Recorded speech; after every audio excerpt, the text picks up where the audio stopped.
The year was 2013, and Sarah was living a period of discoveries and new beginnings. In a time when social media was still new, Facebook was the main stage for connections.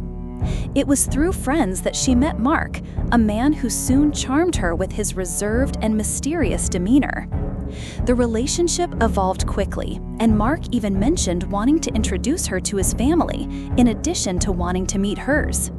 Sarah felt that everything was flowing naturally, but a silent uneasiness grew within her. Sarah had always been sensitive to details. On one of her first visits to Mark's apartment, she noticed a bookshelf filled with unusual books.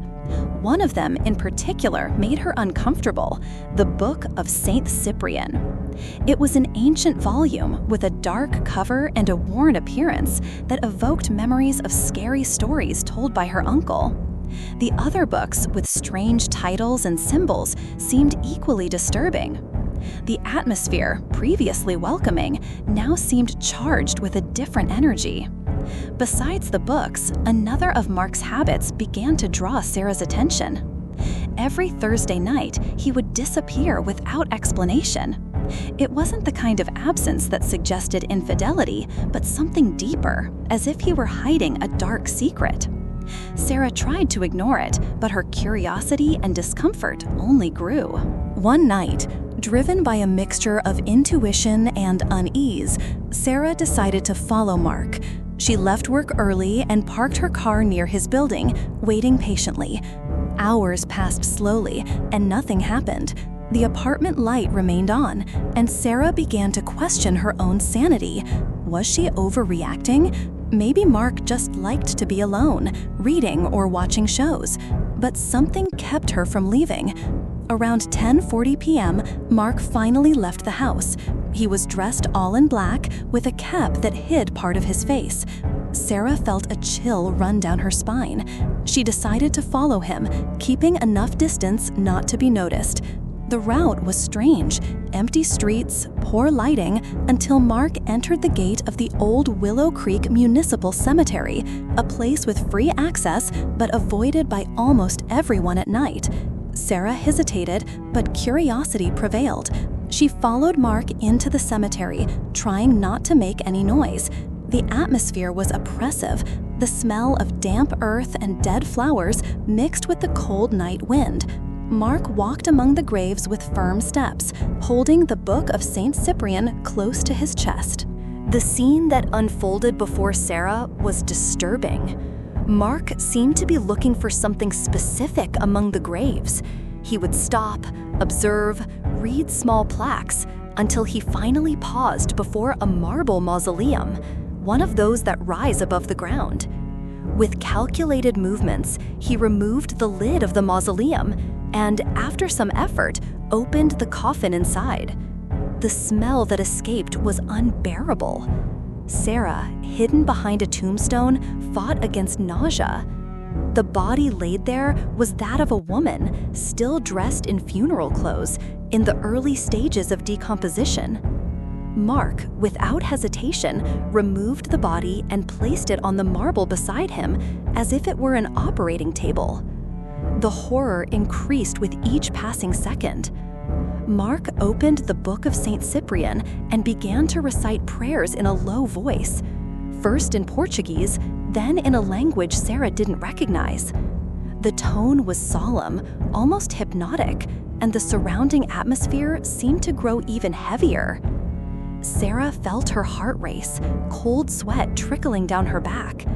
Everything in her screamed to flee, but she was paralyzed by fear and shock. After long minutes of rituals and prayers, Mark began to perform an act that Sarah never imagined witnessing. It was so disturbing that she couldn't suppress the urge to vomit, even trying to be as silent as possible. Her body seemed unresponsive, her mind spinning in circles of horror and disbelief. She didn't know if what she saw was real or a nightmare, but every detail would be etched forever in her memory. Mark, oblivious to Sarah's presence, seemed immersed in a trance. The ritual followed a precise sequence, as if he had repeated it countless times. The book, the words, the gestures, everything indicated an ancient practice, loaded with symbolism and mystery.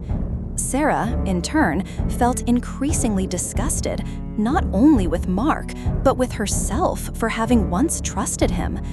When she finally managed to gather her strength, Sarah left as quickly as she could. The fear of being discovered was as great as the dread of what she had witnessed. She ran through the dark streets until she reached her car, where she remained for minutes, trying to regain control of her breathing and thoughts. In the following days, Sarah took every possible measure to cut off all contact with Mark. She blocked his number, unfriended him on social media, and avoided any place where she might run into him. Whenever anyone asked about him, she changed the subject. The trauma was so deep that she couldn't even talk about it, not even with close friends. The strangest thing was realizing that Mark also seemed to have sensed something. He never tried to look for her, never sent messages, never appeared in her path. When, by chance, they crossed paths somewhere, they pretended not to know each other. It was as if a silent pact of forgetting had been sealed between them. Sarah plunged into a period of isolation. The fear of being pursued, of something bad happening, was constant. She began to avoid cemeteries, old books, and anything that could remind her of that night. The smell, the images, the sounds, everything returned in recurring nightmares. The experience left deep marks on Sarah. She developed an almost pathological distrust of new relationships. The fear of trusting, of opening up, of being deceived by someone hiding dark secrets became a difficult barrier to overcome. The trauma was not only psychological, but physical: insomnia, anxiety attacks, loss of appetite. Sarah tried to find explanations for what she had witnessed.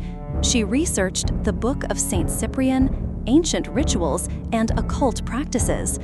The more she read, the more convinced she became that she had witnessed something she shouldn't have seen.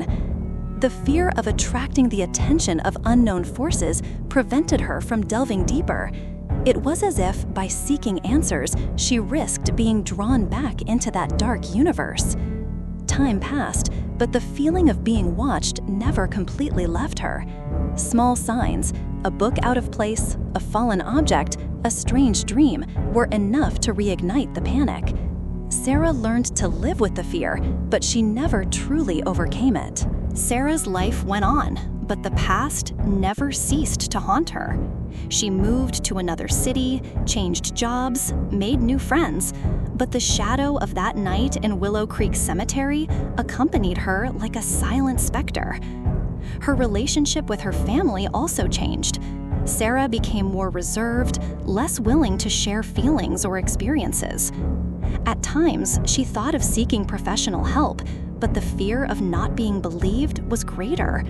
How could she explain such a specific trauma, so laden with supernatural elements? How could she tell someone that she witnessed a forbidding ritual without seeming insane? Silence became her only protection. Sarah didn't know if Mark continued with his rituals, if he had moved cities or changed his life. What she knew was that she would never forget what she saw.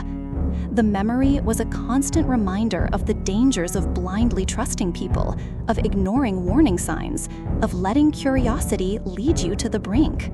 As the years passed, Sarah tried to rebuild her own life. She became involved in volunteer projects, sought new passions, and underwent therapy. Gradually, the pain gave way to resilience. She learned to identify triggers, to deal with crises, to find comfort in small things. But for now, she preferred silence. The trauma also brought valuable lessons. Sarah became more attentive to her own instincts, more selective with the people around her, more careful with her own boundaries. She learned to value intuition, to respect the unknown, and not to underestimate the power of the inexplicable. The experience in Willow Creek Cemetery became a closely guarded secret. Sarah knew that by sharing it, she could help other people recognize signs of danger, trust their hunches, and not ignore what their heart tries to tell them. But for now, she preferred silence. Time brought some peace, but also a sense of responsibility. Sarah felt she needed to turn the trauma into something useful, into a warning for those who, like her, had found themselves facing the unknown.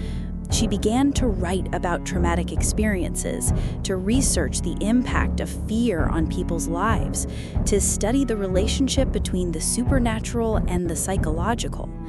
Sarah's story is a reminder that evil can hide in the most improbable places, in the closest people, in the most innocent gestures. The Book of St. Cyprian, the cemetery, the ritual, all of it became a symbol of a danger that cannot be ignored. Silence, at times, is the only possible defense. Sarah never returned to Willow Creek. The town's name, the smell of the earth, the sound of the wind among the tombstones, all of it was left behind, like a chapter that should never have been written. But the lesson remains. There are things that cannot be undone, secrets that should not be revealed, doors that should not be opened. If you've ever had a strange premonition, an inexplicable discomfort, don't ignore it. Instinct is often the best shield against the unknown. Sarah's story is a warning. Be careful what you seek, what you see, what you decide to follow to the end. The unknown, however seductive it may seem, can hide dangers beyond comprehension.